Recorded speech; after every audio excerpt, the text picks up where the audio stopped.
সিজদায় গেছি, পায়ের নিচে যাই নামাজ, তাও গরম মানে না। তার নিচে দিয়েছি জুতা, তারপরেও গরম মানে না। কপালে যাওয়ার পরে মনে হলো ফুসা পড়ে গেল। উঠার পরে সবাই তো তাড়াহুড়া করতেছে, আর উনি বলতেছে, আরে আমার পায়ের নিচে যাই নামাজ, আমার পায়ের নিচে জুতা, তারপরে আমার পায়ে গরম লাগে।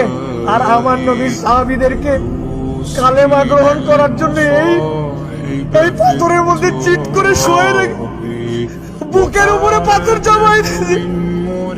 আমার নবী সাহাবীদেরকে পাগলা উটের পিঠে বেঁধে এই মক্কার অলিগলিতে টেনে হিচড়ে বেড়াইছে। এই জায়গাতে তাদের বুকের উপরে পাথর চাপায় আগুনের মধ্যে দিয়ে দিছে। তাদের রক্তের বিনিময়ে ইসলাম পাইছি।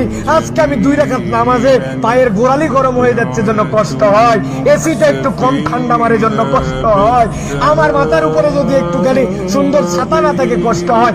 আমার নবী, আমার সাহাবীরা কি কষ্ট করছে, এটা ফিলিংস এর সফর, হজের সফর, অনুভূতির সফর।